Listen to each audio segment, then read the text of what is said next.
We've got with us again for the first time in 5 years and a few weeks, Yeah. Miss Susan Ammons. Yay. Almonds, Yay. Ammons. Ammons. Ammons. Almonds. Seasoned almonds, everybody. Seasoned almonds. That's Yes. cute.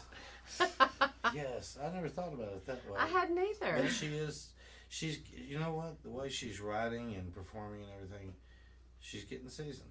No doubt. There's no doubt about it. From 5 years ago, I mean, you were awesome then, you're awesome now, but I see a real air of confidence. There's just something there. You're just bigger, badder, stronger. Because it's all the miles, you know. It's just you know. Yeah, because you're on the road a lot. Yes. And when I was living in Florida basically for the last 7-8 years, and toured that whole southeast region a lot. Worked in a full band, put together a full band, the Seasoned Ammons band, and that just makes you better when you start working with other people, and then you're doing big festival gigs and doing a lot of shows, and so and that whole tourist scene down on the Emerald Coast allows you to play 6 and 7 nights a week. So Lower Alabama. Yeah, exactly. In LA. Yep, LA, exactly. Yeah. So all those gigs and you're doing 4-hour shows. It all adds up, and you just get really good at it. And I mean, I really attribute all that time I spent in Florida to kind of where I'm at. It really did hone me. But now you're back in Texas. Mm-hmm. And we were talking about a while ago, there's a great picture on our webpage, in the Music Room website, on Season's page with her, at that time, I guess, 4-year-old or 3 or 4-year-old. Let's see. They're 14 and 16 now, so they would have been. What year was that? Do you know? Oh my. Because I was still married. 2007 or something like that. Yeah. So you were still married. Yeah. But I think it was getting close to you going through your divorce. Because I hadn't moved to Florida yet, right? We had. Right, you were in the process of it. That's right. So. Yeah, and they would have. I think your folks came up here with you. They would have been about probably. I think Nash was maybe 7, and Cadis was 9, or about that. Yeah. You think he was 7 in that picture? Yeah. Ooh, I think he was 4 or 5. Hard to say, but he was adorable. Yes. Falling he fell asleep in listening my chair. to you with earphones. He came into we had the control room right over here, and he came over and put on the headphones and fell asleep in my chair listening to Mama. Yeah. That was so sweet. I know, and they're still. I mean, he's still my baby, even though he's 14 now. They're always going to be your baby. It doesn't matter how old they are. And I love them so much, and they just turned out to be great boys and very articulate, artistic, athletic, academic, and they're straight A kids. And I mean, I just couldn't be more proud of how they've turned out. And it's all been good. Their dad is military, and then their mom is an artist, and so they really kind of got the best of both disciplined worlds. artist. Exactly. That's hard to find. Now, your parents have remained in Texas, though, right? Your mom and everything. My I was born and raised in Dallas, and I've got family, grandparents that live in LaGrange that have an established cattle ranch. That's where I kind of saw you down there. That was one of the first times that we met you. You were down there. Coming back off their place. Got my brothers. I've got 3 brothers. 2 of them still live up in Dallas. I have my youngest brother lives in San Marcos, and since it's been about maybe a decade, my mom and dad and aunts and uncles have all migrated to the family ranch in LaGrange. So everybody's kind of there in LaGrange, and that's nice. And then I've got an aunt in Houston, and so it's nice to. So Texas is way in your blood. Yes. Much more than Florida. Yes.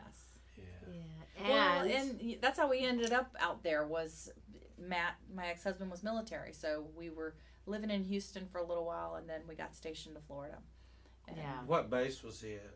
He was at Eglin Air Force Base. My aunt laid out that Air Force Base. She was a civil engineer. She was the first woman to ever lay out a United States Air Force Base.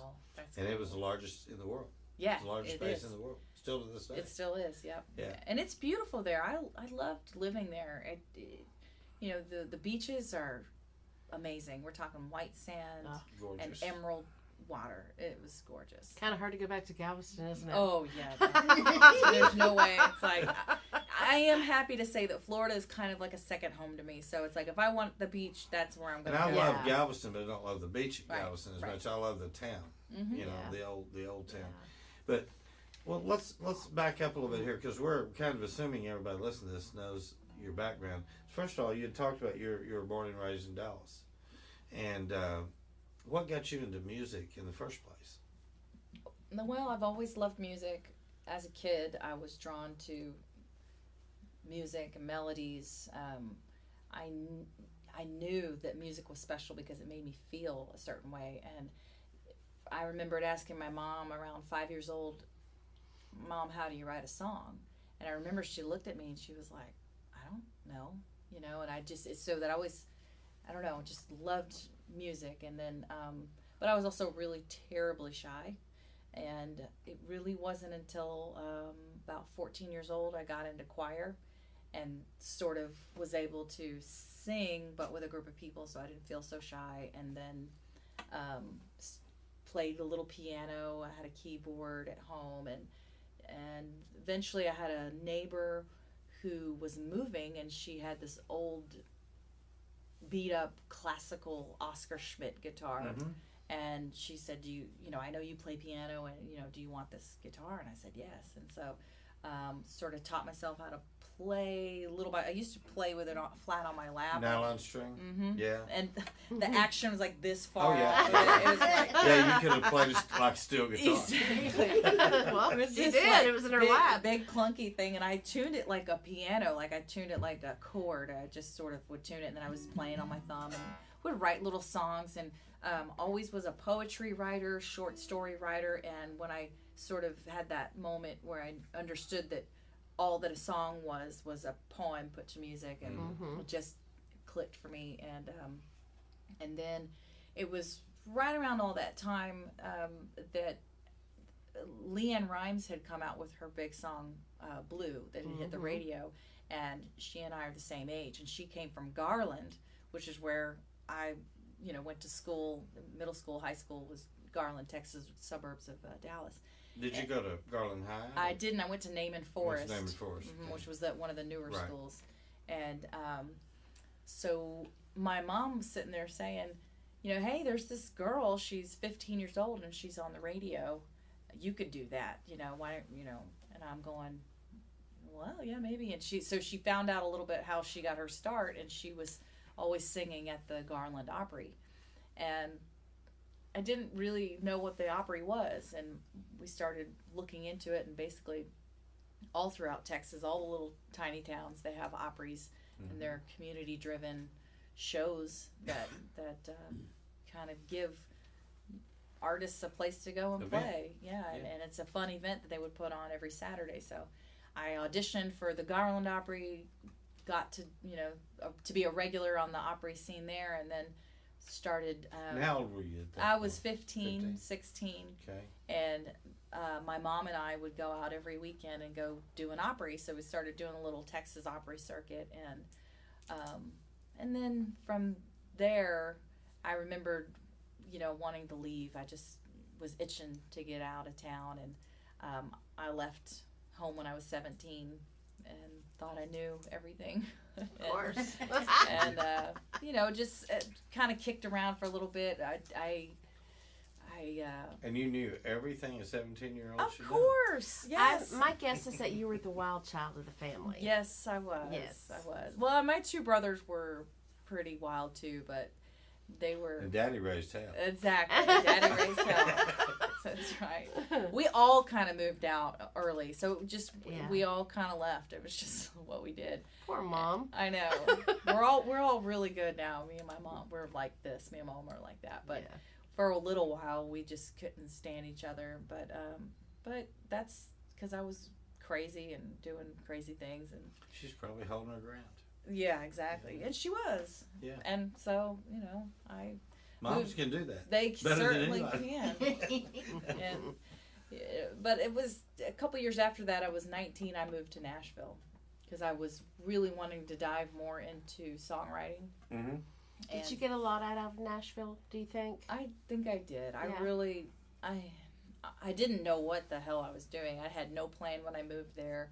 I didn't go there thinking I was gonna like make it. I didn't, I wasn't that naive to think I would just show up in town and that would be it. But I just went knowing that I wanted to just live there. I wanted the experience. I always thought to myself, if I don't do this now, I'll look back and I'll regret. And how exciting it was to be 19 and just move to a town where I had no friends, no family, no money, and like just try to survive. And to me, the challenge was the coolest part of it. And I just worked a lot of odd jobs. I was waitressing. I did some temp work to where I was working down a Music Row. I hit every open jam, writing retreats. I just did all the stuff you're supposed to do. I just met as many people as I could. I did some backup singing and I did anything and everything. And then and I lived there for about 4 years, and that's where I met my ex-husband. And so when we met, I was sort of ready to be a mom. I wanted to wear that hat for a little while. I'd been out on my own and been doing this music thing, and I just, thought I would love, to be married and the white picket fence, that sort of, right. that thing, and falling in love and having kids and doing that. So that's what I did for a little bit. He was in the military, so when we got married, we immediately got stationed up in Connecticut, New London, and I had both the boys up in Connecticut. They're 2 years apart, so literally just had them almost back to back. And so I didn't do music for a while. I kind of put it aside, and I played around the house. I was still writing music and doing stuff, and occasionally I would go do some open mics, and I did a few things here and there, but really wasn't out doing it. And so, and then we got stationed to Virginia for a little while, and for about 3 years, and then we got stationed in Houston. And there's not a base, obviously, in Houston, but he was doing recruiting, so he got hired on to do some SEAL recruiting. So we lived in Houston for 3 years, and that was the first time I had been back home since I had left to go to Nashville. So it was literally almost 10 years later, and the boys were a little bit older, and because I'd been sort of the stay-at-home military wife, and once they were school age, I thought, well, I'd like to get back out and do music again. And now that I'm back in Houston, and I thought, let me just see what happens. And I kind of just was like, how do you do it? Yeah. I just like, what does it mean? I knew that you're just not gonna walk down the street and some record label is gonna be like, hey, I want to sign you. I just knew that didn't happen. It takes providence. Yes, and it's like, so I started educating myself, like, how do you do it? What do you have to do? And it's like, I didn't even have a website. I didn't even know anything about making a record, so I just started going to conferences, and I joined Folk Alliance, and I went to, I joined Nashville Songwriter Association. I went to writing workshops, and just met people, and it was just through educating myself that I learned how to basically create a business. That's what I had been missing before in Nashville, was kind of some business stuff, and then networking yeah. And writing good songs. And now that I'd had some more life experience, I was able to write songs, and so I just sort of gotten my feet wet, and had met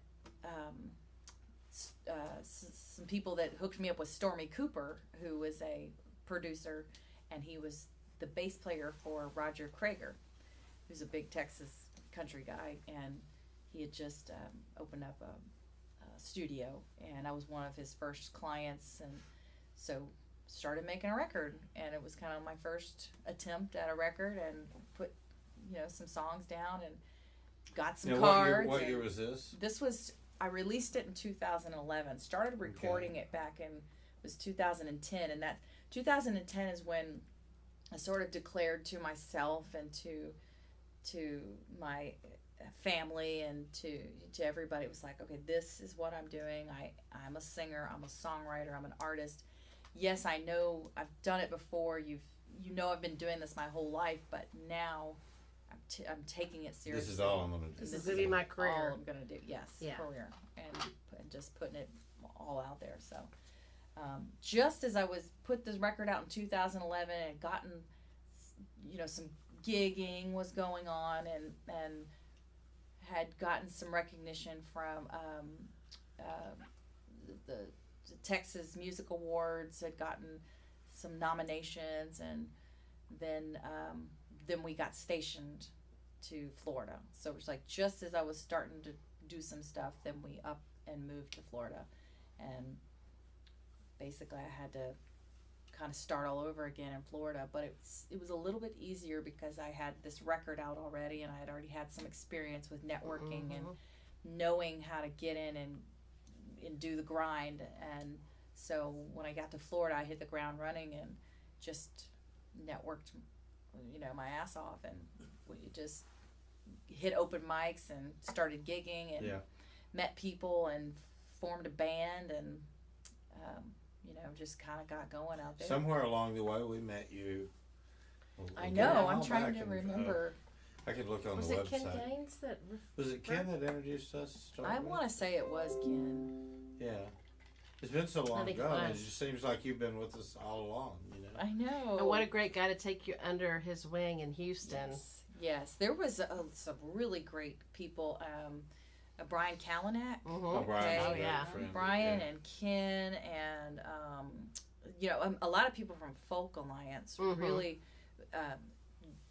sort of took me under their wing and was like, just saying, well, if you want to do this, well, you have to do this and this, and just showing me some. Now, to reel everything back real quick, we're down in Florida now, and you're taking your career down there, and you've done the grind, you've done all the things you need to do to get it rolling. Things happen along the way, and you hit the road for a few years, and you come back to Texas. Now bring us up to date from when you came back to Texas, because I think this is the exciting part when I see that smile on your face. You gotta put your other hand out to kind of show off. Right. there a little Well, bit. so I moved back to Texas last year, Yeah. and it's been a couple of years. My brother, my youngest one, who lives in San Marcos, he had been begging me the last few years, like, you've got to come back to Texas. Your music would do so great here, and there's not a lot of females just like doing this kind of thing that you're doing. You've been working over in Florida, now you've got a lot going on. You should come back. So and he was just like, I just have this feeling when you move back to Texas, things are gonna take off for you. Like, you're really gonna, he just knew good things were gonna happen. So literally within a couple of months moving back to Texas, I'm picking up gigs, I'm doing things left and right, getting to work with one of the best producers in Texas, Dave Percival. Anyway, so I end up falling in love. I've got a wonderful man in my life right now, who's just amazing, and I certainly wasn't looking at all to fall in love, but I think that's what happens when you're not looking. But And do we have a date set? we don't have a date set yet because we're in the middle of putting out. We just put out this record, and but I think it's going to be fall or spring of next year because. Well, I knew he was a good guy when he took you to England and Abbey Road Studios and let you cut some of your tunes there. How many songs exciting. did you cut over there? Just tell everybody about that experience. Yeah. Well, so it's interesting because so I have a lot of different kind of music, and I've got this one record, Neon Side of Town, and that was That was actually Jake's idea too. That Jake is his name, is my fiance's name, and he was like, you've got so much great music. He's like, what about some of your other stuff? You should put out some country stuff, and it was the right time. And anyway, so we got this record going so that we could concentrate in Texas. Meanwhile, I had all this other music that I wanted to record, and my producer Dave has worked over at Abbey Road Studios on several projects and has got a connection over there. And he, when the possibility of us being able to go over there and record came about, it was just like, yes, let's go, let's make this happen. And so yeah, we went over to London, went to Abbey Road, recorded 10 songs. Cool. And it's got string arrangement. It's soulful and bluesy, and it was life-changing personally and professionally. That's actually where he proposed to me, was over in London, and I had no idea it was happening. But I was in the booth. I'm like recording vocals, and he asked you to marry him through headphones? Well, no, he came into the isolation booth and asked me to marry him there. I was just like, what? And, and what was funny is my producer he said, hey, I'm going to send Jake in. He punched in, he's telling me, he said, hey, I'm hearing him through the headphones. He said, I'm going to send Jake in real quick for something really quick. And I was like, oh, okay. And anyway, so I had Did he get down on his knee and everything? Well, no, he didn't, because he said he didn't want to be like everybody else. But actually, he said I had it all planned out in my head, what I was gonna say, and he said none of that happened. He was like, he was so nervous. He literally was like, he had the ring and he was like, I have this ring. I wanted to see if you would wear it and be my wife. Oh, how cute! Both of those things? He was yeah, exactly. And I was like, I just gave him a big hug. I was like, and then you had to go back to recording songs? This was at the end of the day. Oh, we okay, were done. good. And so I'm sitting there hugging him, and he was like, well, is that a yes? And I'm like, yes, it's yes. And then my producer, he's like, you're done, kid. You're done for the day. And he's like, you guys go celebrate. But they had planned it. That's what they were in cahoots the whole time. I had no idea. They probably recorded it too. Yes, it's recorded. I figured since you were in the booth. Yeah. I would have done that. Oh, how cute. But then, of course, like he said later, he was like, that's not at all what I was going to say. Aww. He's like, yeah, he said it was going to be more romantic than that. And anyway, but I said, I loved every second of it. Oh, so when are we going to hear this album? When does it come out? It won't be out until August. Okay. So. Well, let me tell y'all something, too, that we don't want to forget about. We have a whole bunch of seasoned Ammons up on our web page, up on her page on our site. Mm-hmm. That's all the history that you've just heard about. There's music up there to go with all of that history, except the current thing, and it'll be there day after tomorrow. Yeah. So we're gonna have this up. So yeah, I've got a bunch of new songs that are on this record. "Raining in Memphis" is on this record, on the new one, and then a bunch of new material that a lot of people haven't heard. I haven't even been playing them out anywhere, and it's really cool. Wow. I'm so excited. I want a copy. Yes. You got one. Okay. Yes. You know it. It's so good to have you come back to home, back to one of your musical homes. It is. I couldn't be more happier, more comfortable. I'm just, wish it hadn't taken me so long, but we have to take our paths sometimes. That's right. Your path led back here. That's all that matters. Yeah. Now, next time you take this path, bring your bow. Oh, he's coming. Yes. Yeah, he really wanted to come. He's gonna love this place. This is right up his alley. He's a huge music fan. He loves artists, loves songs. And not many people's names means everything's okay. Because if everything's Jake, it's all okay. That's right. That's right. That's right. That's right. That's an old expression, but That's cool. I like yeah, that. that's true. So, I like Jake, that. we're missing you, buddy. You got to come see us. Well, as much as we love our girl and we want her to stay here, we have to let her get on Yeah, the she's gotta road. drive She's back. got I'm gonna big drive back to plans New tomorrow. Braunfels. Yes. But that's not that. You know, I'm so used to driving, and like 3-4 hours is not a big, like, it's nothing to me because I'm used to driving all the time. So You're writing and you're producing and you're thinking. I know how that is. But I want to thank again Jean and Barbara and Bruce and Gabby and Reno and all the people that have been here tonight, and Helen, my partner in my life, my wife, and Susan. It's just so good to have you back here. I just can't even begin to tell you. I don't want you to leave. well, I'm not. I'm here. I'm not going anywhere now. Well, so you got me. We got to have you back soon. You can. We'll work it out. Okay.